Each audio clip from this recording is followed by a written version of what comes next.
उसका घर, उसका संसार, उसका पारिपार्श्विक, उसका समाज, राष्ट्र, देश हर कुछ बचने और बढ़ने के पथ पर विवर्तित हो सकता है। बचने और बढ़ने का पथ क्या है? एकमात्र प्रेम सूत्र में समस्त विश्व को बांधना।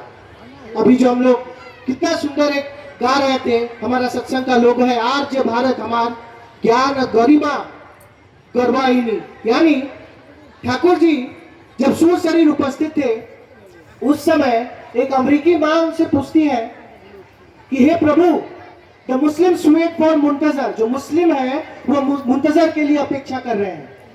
Christians wait for Jesus Christ second coming and Hindu wait for कल्कि। क्या ये सही में आ चुके हैं? क्या कल्कि अवतार सच में आ चुके हैं? ठाकुर जी बोलते हैं कि हाँ, वे अवश्य आएंगे जब मनुष्य बचने और बढ़ने को लालायित होगा।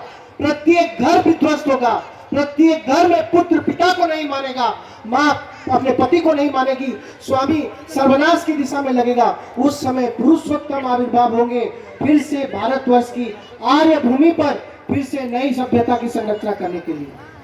और उसके बाद फिर वो अमेरिकी माँ पूछती है क्या वो सच में आ चुके हैं? इस पर ठाकुर जी बोलते हैं अपनी मधुर एबनॉर्मल अवस्था में बोलते हैं कि has really come and he sits today in some remote corner of the world with an atom bomb of love in his hand।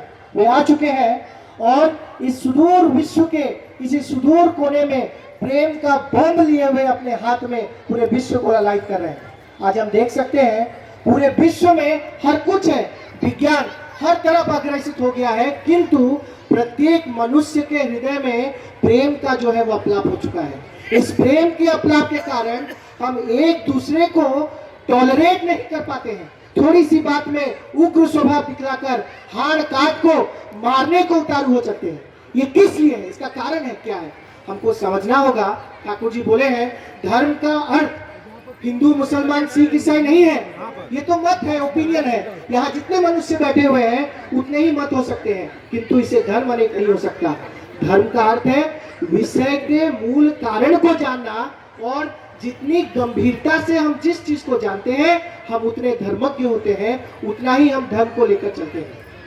Thakur ji का ये आइडियोलॉजी है। अगर इस आइडियोलॉजी को प्रेम स्वरूप होकर किसी मनुष्य के हृदय के भाव को समझकर अगर मेरे साथ दुर्व्यवहार हुआ तो उसके हृदय में भी कुछ वेदना होगी। उस कारण को समझकर हम प्रत्येक पारिपार्श्विक अगर एक दूसरे को टॉलरेट करते हैं तो निश्चय ही एक संघत भरा समाज, एक कंसोलिडेटेड सोसाइटी हम लोग तैयार कर सकते हैं, जिससे भारतवर्ष फिर से वही आर्य राष्ट्र, फिर से वही चाणक्य, फिर से वही अर्जुन जैसे संतान इस भारतवर्ष की महान भूमि में जन्म लेना आरंभ करेंगे। लेकिन इसके मूल में है हमारे जीवन में वैसे सुपीरियर बिलोवेड, हमसे सर्व मामले में, सर्व दिशा में जो हमसे उच्च हो, जिनको प्रेम करके हमारे जीवन के समस्त समाधान, समस्याओं का समाधान हो, सर्वत्र दिशाओं का समाधान हो, उनको पकड़कर ही हम अपने जीवन को उनके केंद्रित कर अपने वृत्ति को एडजस्ट कर सकते हैं। प्रत्येक मनुष्य के अंदर काम, क्रोध, लोभ, मोह, मात्सर्य है। ठाकुर जी बोलते हैं इसको दमन करने की आवश्यकता नहीं है। अगर काम, क्रोध, लोभ, मोह को मार दिए तो फिर मनुष्य कैसे रहे? हम भी तो पशु हो गए। ठाकुर जी बोलते हैं इसको नियंत्रित करने की आवश्यकता है, एडजस्ट करने की आवश्यकता है। साधारण घटना, अभी पूज्यपाद अभिन बाबू की बात चल रही थी, एक घटना बताता हूँ। पूज्यपाद अभिन बाबू के सरनापन में अनेक बंधु हैं। एक बार की घटना है, पूज्यपाद अभिन बाबू बोलते हैं कि आप लोग अपने मित्र के साथ कोल्ड ड्रिंक पीने जाते हैं। प्रथम दिन कोल्ड ड्रिंक पीने गए, द्वितीय दिन कोल्ड ड्रिंक पीने गए, तृतीय दिन कोल्ड ड्रिंक पीने गए, चतुर्थ दिन अगर निष्ठावान व्यक्तित्व होगा, ठाकुर जी को केंद्र करके चल रहा होगा, उस कोल्ड ड्रिंक की दिशा को घुमाएगा किसकी तरफ? अरे 5 दिन से तो कोल्ड ड्रिंक पी रहे हैं, चलिए आज थोड़ा ठाकुर जी का सत्संग चलते हैं। और यही सत्संग जब आएगा व्यक्ति यहाँ बैठेगा, ठाकुर जी बोलते हैं संगात संजायते श्रद्धा, श्रद्धा या विश्वास, विश्वास निर्विचारता, निर्विचारता प्रेम, प्रेम आत्मसमर्पणम। ये संघात जब लगेगा, सत्संग का जब परिवेश उसको मिलेगा, तो वो क्या होगा, उसके मनुष्य, उसके नत मस्तिष्क में, उसके हृदय में ठाकुर जी के प्रति श्रद्धा जागृत होगी। श्रद्धा का जो गंभीर रूप है प्रेम है। और जब मनुष्य को संपूर्ण भाव से अपने प्रिय परम के प्रति जब प्रेम हो जाता है, अपना सब कुछ को, अपने वृत्ति को, प्रवृत्ति को, काम को, क्रोध को, उनके समापन करके वह एक प्रकृत मनुष्य बन पाता है। और इसके केंद्र में है हम इस कैसे ग्रहण करते हैं। एक घटना बताता हूँ, हाथा की घटना है। रायरंगपुर और टाटा के बॉर्डर में हाथा पड़ती है। वहाँ पर एक उड़िया परिवार है। बहुत दिन से मैं वहाँ डीपी वर्क में जाता था, मेरे साथ और 2 दिन बंधु हमारे गुरु भाई जाते थे। उनका एक कंप्लेन हुआ करता था, दादा हमारा जो गौ खाना है, जहाँ पर गौशाला है, गाय रखा जाता है, वहाँ पर ना पिछले 5 साल से एक चुड़ैल जो है हमको आलोड़ित करती है, बहुत परेशान करती है।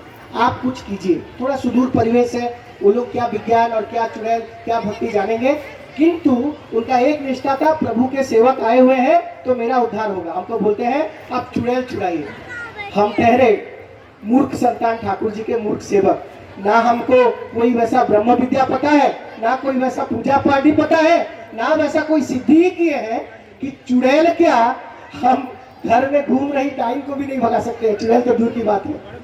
तो जाते हैं, फिर भी उनके ठाकुर जी के प्रति जो उनका जो भाव था उसको मेंटेन रखने के लिए बोलते हैं, माँ आज हम सत्संग किए आपके घर में, ठाकुर जी को जो जल चढ़ाया हुआ था उस जल को लेकर, रात का 9:30 बज रहा था, शीत का समय है, दिसंबर का महीना, हम जल को लेकर कुछ मंत्र पढ़ के ठाकुर जी का जो ब्रह्म मार्ग प्रदर्शकम प्रेम भक्ति आचार्य प्रणामी देकर उस जल को उनके जो चाल पे छिड़क देते हैं और बोल के वहां से निकल जाते हैं। जबकि हम जानते हैं कि इस विश्व में जो ठाकुर जी का सेवक है उस घर में ना भूत प्रेत पिशाच किसी का वास नहीं हो सकता।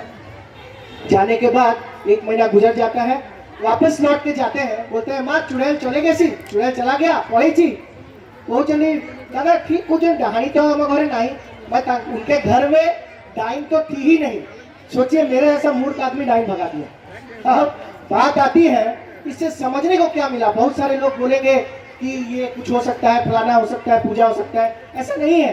ये है साइकोलॉजी, ह्यूमन साइकोलॉजी। मनुष्य के अंदर परमपिता इतना शक्ति दिए हैं कि वे चंद्र सूर्य को कक्षुत कर सकते हैं, वे कुछ भी कर सकते हैं। किंतु हम अपने संकुचित सोसाइटी में, अपने संकुचित परिवेश में अपने मन को मारकर इस तरह रह जाते हैं कि उसके बाहर और नहीं देख सकते हैं। हम नहीं जान सकते हैं कि बाहर में भी एक विशाल ब्रह्मांड है जिसको वो परम पुरुष जो उसको नियंत्रित कर रहे हैं और उनकी इच्छा से सब कुछ होता है। जब उनके घर में पानी छिड़क कर आए तो उनका साइकोलॉजिकल परिवर्तन हुआ। वो साइकोलॉजिकल परिवर्तन के चलते जो हर समय वो चुड़ैल चुड़ैल सोच रहे थे, अब सोचने लगे ठाकुर ठाकुर ठाकुर ठाकुर ठाकुर। और ठाकुर ठाकुर सोचने के कारण उनका जो मन है चुड़ैल से हट के ठाकुर की ओर गया और उनके घर से चुड़ैल का दुर्भाव हुआ, चली ही गई। ये है ठाकुर जी। ठाकुर जी जो अवतारी पुरुष होते हैं वे समय स्थान काल पात्र के अनुसार कोई चमत्कार नहीं दिखाते हैं। वे होते हैं अबनॉर्मली नॉर्मल पुरुष। उनको पकड़ के हम जितना सरल सहज होंगे उतना ही हमारा जीवन सरल सहज होगा, विश्वास निर्भर होगा, प्रकृत मनुष्य हम बन पाएंगे। आज हमारे पास सब कुछ है किंतु हृदय में विश्वास का अभाव है, हम निर्भर नहीं कर पाते हैं। हम एक दूसरे को हीनतम तरीके से देखते हैं। अरे वो टाटा नैनो चढ़ रहा है, हम मर्सिडीज चढ़ेंगे, ये हुआ हीनतम भाव, नीचा सोच। उसने 10 लाख का घर बनाया, हम 10 करोड़ का घर बनाएंगे।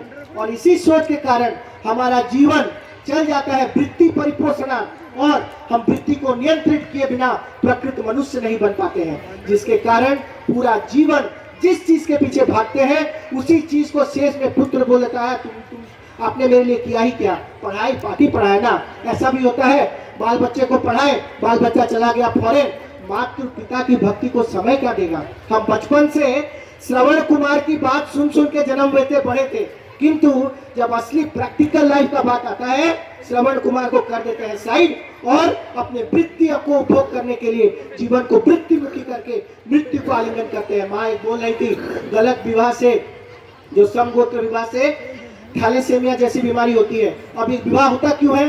अगर हम वृत्ति परिपोषणार्थ घूमेंगे, अगर हम वृत्ति के लिए अर्थ कमाएंगे, अगर हम वृत्ति के लिए विवाह करेंगे तो ऑब्वियसली कल को वही वृत्ति हमारे सर पे चढ़कर भैरवी तांडव करेगी और हमारा सर्वनाश करेगी। इसका जीवंत उदाहरण कोरोना का समय हमें देखने को मिला था। उस समय घर घर हाहाकार हो रहा था। क्यों? न मनुष्य बचने बढ़ने को लालायित है। 1920 के एक स्पेनिश इन्फ्लुएंजा की मैं पैंडेमिक की बात कर रहा हूँ। उस समय पूरे विश्व में एक स्पेनिश इन्फ्लुएंजा आया था और उस समय श्री ठाकुर सुशरीर मेडिकली डॉक्टरी प्रैक्टिस कर रहे थे और अपने अनंत भक्तों में से 2 भक्त किशोरी मोहन और अनंत महाराज को साथ में लेकर पदमा बांग्लादेश के गांव में घुसे हैं। उस गांव में दोनों को बोल के रखे हैं, आप दोनों बाहर रुकिए, मैं जाके वो भूत पिशाच जो डाइन है, स्पेनिश इन्फ्लुएंजा जिसको इंग्लिश लैंग्वेज में बोला गया मेडिकल साइंस के टर्म्स में, मैं उसको निकाल के आता हूँ। रात का 12 बजे का समय है, पूर्णिमा का दिन है। उस समय उस गांव से दौड़कर ठाकुर जी निकलते हैं नाम करते हुए और पद्मा गंगा का जो ट्रिब्यूटरी है उसके किनारे आकाश की ओर देखकर बोलते हैं, हे परम पिता रक्षा करो। और उसी समय देखते हैं ये दोनों किशोरी मोहन और अनंत महाराज, एक काला साया उनके पीछे दौड़ते दौड़ते जाकर आकाश में कहीं गायब हो जाता है। इस पर ठाकुर जी की एक बाणी याद पड़ती है पुण्य पुंथी से, where there is matter there is spirit. जहां पर अस्तित्व है, हाड़ मांस रक्त युक्त अस्तित्व है, वहां समझना चाहिए कि उस शरीर को संभाले हुए एक आत्मा विचरण कर रही है, एक शक्ति विचरण कर रहा है। और उसी आत्मा ठाकुर जी को जो बोले हम लोग, जो काला साया के रूप में देख सके। अब ठाकुर जी बोलते हैं, अगर प्रकृत रूप से नाम किया जाए, नाम में वो शक्ति है कि डॉक्टर के पास जाना भी नहीं पड़े, नाम में उतना ऊर्जा है कि बैठे बैठे हम अपने शरीर का समाधान घर में कर सकते हैं। ये मेडिकल साइंस के टर्म में ठाकुर जी का आइडियोलॉजी, ये एक फील्ड ऑफ स्टडी हुआ। ऐसे ही अनंत फील्ड ऑफ स्टडी है जहाँ पर ठाकुर जी बहुत कुछ बोले हैं जिसको समय क्रम को देखते हुए पूरे वर्णना करना असंभव है। किंतु और एक घटना याद पड़ती है मेरे मस्तिष्क में। एक ऑक्सफोर्ड यूनिवर्सिटी के प्रोफेसर है युवल नोआ हरारी, वो रिसर्च किए हैं नेचुरल हिस्ट्री, जैविक संस्कृति, बायोलॉजी पे रिसर्च किए हैं। अब वो हमारा भविष्य बता रहे हैं, जो विज्ञान बताता है हमको। हम लोग सब यहाँ जितने माँ दादा बैठे हुए हैं, हम लोग सोचते हैं कि मेरा बच्चा बड़ा होगा, 60 घर पैसा अर्जन कमाएगा, संसार गढ़ेगा और सुंदर संसार लेके आगे बढ़ेगा। हम लोग ज्यादा से ज्यादा देख सकते हैं 60 साल, उसके बाद का हमारे पास कोई हिसाब नहीं रहता है, कोई आकलन नहीं रहता है। पुरुषोत्तम जो होते हैं 10,000 साल का वर्णना लेकर आते हैं। ठाकुर जी बोलते हैं, एक जन ठाकुर से जाके पूछते हैं, ठाकुर आपने बोले कि अपनार काछे जेओ आसे अपनी 7 पीढ़ी उद्धार करे। सॉरी, ठाकुर जी पूछा जाता है, बोलते हैं ठाकुर जी जो नारायण का सेवा करता है वो 7 पीढ़ी उद्धार पाता है। ठाकुर जी बोलते हैं, আমার কাছে आओ, আমি 300 पीढ़ी उद्धारे दायित्व तुम्हारे निয়েছি, मेरे पास आओ, मैं तुम्हारे 300 पुस्तकों का उद्धार करूंगा। अभी उद्धार की बात जब याद पड़ती है, वो ऑक्सफोर्ड यूनिवर्सिटी के प्रोफेसर बोलते हैं, हम लोग एक ऐसे जीवन में जी रहे हैं, अभी देख सकते हैं घर घर में माँ पिताजी का एक ही दायित्व है, एक ही कर्तव्य है, बाल बच्चे को पढ़ा दिए, टाटा कंपनी में नौकरी करा दिए और उसको बहुत बड़ा इंडस्ट्रियलिस्ट बना दिया, अर्थ कमाया, मेरा कर्तव्य खत्म, शेष और कुछ नहीं मिला।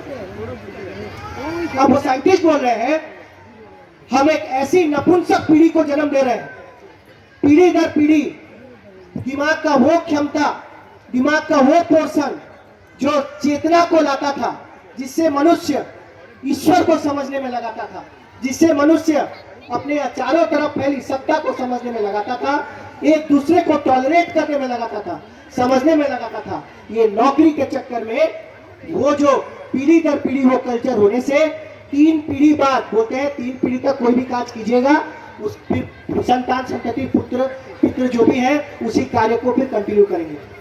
बोलते हैं कि कार्य करने के कारण 4थी पीढ़ी जो आएगी, उनका दिमाग का वो पोर्शन जो है वो खाली पड़ जाएगा, सो जाएगा, जिसके कारण जो आने वाली प्रजाति है मनुष्य की, वो चेतना विच्युत होगी, बुद्धिमत्ता से कहीं दूर होगी और इष्ट बोल के कोई चीज नहीं रहेगा उसके जीवन में। मनुष्य का जो ब्रेन का कैपेसिटी है, एक लैब्राडोर कुत्ता जो घर में पालते हैं, मालूम गालूम भोजन पालते हैं, उसके ब्रेन का कैपेसिटी, मनुष्य के ब्रेन का कैपेसिटी उतना होने वाला है 4 पीढ़ी बाद। इस बात की ठाकुर जी उस समय पुष्टि किए थे, 1900 का साल है, उस समय देवघर में आकाश की ओर देखकर बोल रहे हैं सुशील को, ए सुशील, ठाकुर जी आग से सिर्फ आंसू गिरा रहे हैं, रो रहे हैं। बोलते हैं सुशील के पूछते हैं, हे दयाल आपने क्यों रो रहे हैं आप? ठाकुर जी बोलते हैं, सुशील मैं देख रहा हूँ आने वाले समय में नरमुंड, एक घर से दूसरे घर जाने में 1000 लोग के नरमुंड से होकर गुजरना होगा। एक घर से दूसरे घर जाने में लोग मृत्यु को आलिंगन करेंगे। एक पेड़ के पत्ते तक को खाने के लिए लोग आपस में मारकाट करेंगे, ऐसा समय आने वाला है। इसकी पुष्टि 1400 मसीहा में, आज से 600 साल पूर्व अच्युतानंद जगन्नाथ के बहुत बड़े भक्त बोल के गए कि माटी रे ज्योति बिचौंडी कात्यायनी सोसी में रक्त दुष्ट गणी गणी। मतलब नारायण बोले हैं, मिट्टी में मैं चंडी और कात्यायनी को छोड़ दूंगा और घूम घूम के दुष्ट यानी जो लोग आचरण विच्युत हैं वैसे लोगों का रक्तपान करेंगे। और इसी बात की पुष्टि यही ऑक्सफोर्ड यूनिवर्सिटी के प्रोफेसर भी कर रहे हैं। तो हम लोग सोए हुए हैं, हम लोग को जागना होगा, एक दूसरे का अंतर्राशी बनना होगा, एक दूसरे पे निर्भर करना सीखना होगा। और ऐसे करके जब सत्संग का आश्रय लेकर नाम ध्यान करके प्रकृत मनुष्य हम बन पाएंगे, तब हम अपने समाज को, अपने परिवेश को और अपने राष्ट्र को बचा पाएंगे। नहीं तो हम जितना बुद्धि लगा ले, जितना बायोलॉजी पढ़ ले, जितना फिजिक्स पढ़ ले, जितना एग्रीकल्चर पढ़ ले, पॉलिटिकल साइंस कर ले, राजनीति कर ले, हमारा सर्वनाश निश्चित है। इसकी कोई व्याख्या ही नहीं कर सकता है। ठाकुर जी इस चीज से हमको बचाने के लिए आए। बस समय हमारा सीमित है। एक छोटी सी घटना बोलकर आचार्य देव जी मैं शेष करूंगा। अंतराहित कैसे हो, एक दूसरे को प्रति हम लोग कैसे हो। एक माँ गई हुई थी पूज्यपाद आचार्य देव के पास। उनका जो बेटा है, उनके पास प्रॉब्लम था कि उनका बेटा का मेमोरी लॉस है, पढ़ नहीं पाता था, जान नहीं पाता था। तो आचार्य देव उसको बोलते हैं कि माँ, तुम्हारा बेटा अपना जो छेले है वो लिखता किस हाथ से है? बोलते बाएं हाथ से लिखता है। अच्छा ठीक बात है। खाना किस हाथ से खाता है? बाएं हाथ से खाना खाता है। फिर बाकी सब काम किस हाथ से करता है? बाएं हाथ से करता है। तो फिर आप पढ़ाई उसको किस हाथ से करवाना चाहते हैं? तो माँ बोलती है दाहिने हाथ से नहीं लिखता है, उसका असुविधा है। तो आचार्य बोलते किस लिए ऐसा कर रहे हैं? उसका पूरा ब्रेन डेवलप है लेफ्ट हैंडेड काम के लिए। आप उसको जब जबरदस्ती राइट हैंड ले जाने की चेष्टा कर रहे हैं, उसके ब्रेन पर चाप पड़ रहा है, जिसके वजह से उसका मेमोरी लॉस हो रहा है। ये है। अब इस बात को आचार्य फिर कितने नॉर्मल तरीके से बोलते हैं। वो माँ जब चल जाती है, आचार्य बोलते हैं कि मेरे को सब सोचेगा कि आमी जे अंतर्जामी, किंतु एका किछु अंतर्जामी कथा न है। हम जब देखे दूर में जब बच्चा कीर्तन कर रहा था, तो जो झांझ बजाते हैं, गिनी बजाते हैं, झांझ बजाते वक्त जो है उसका जो बायां हाथ डोमिनेंट था, तो उसी से हम देख के बोले। तो इतना गंभीर देखने की क्षमता कैसे हो सकता है? एकमात्र प्रभु के प्रति निष्ठा। ठाकुर जी बोलते हैं 12 साल तक अगर माइक्रोस्कोप से देखें तो 13वें साल में आंख में उतनी क्षमता आ जाती है कि सूक्ष्मतर देखने की क्षमता हमारे मस्तिष्क के अंदर आ जाती है। इसीलिए अगर हम ठाकुर जी को सही हिसाब से पकड़ के चलते हैं, नाम ध्यान करके चलते हैं, ये जो अनुष्ठान करके चलते हैं, इस अनुष्ठान के माध्यम से प्रत्येक के दिल में, प्रत्येक के मस्तिष्क में एक साइकोलॉजिकल चेतना उद्भासित होगा, उत्सर्ग होगा, जिसके माध्यम से हमारे अंदर स्टार्ट जो चेतना है जागृत होगी और हम प्रकृत मनुष्य बन सकते हैं, एक दूसरे का अंतर्राशी बन सकते हैं, एक दूसरे को समझ सकते हैं, हृदय की वेदना को पढ़ सकते हैं। और मनुष्य वही है जो दूसरे को सेवा देकर स्वयं बचता है। यही एकमात्र धर्म है। जय गुरु। वाह।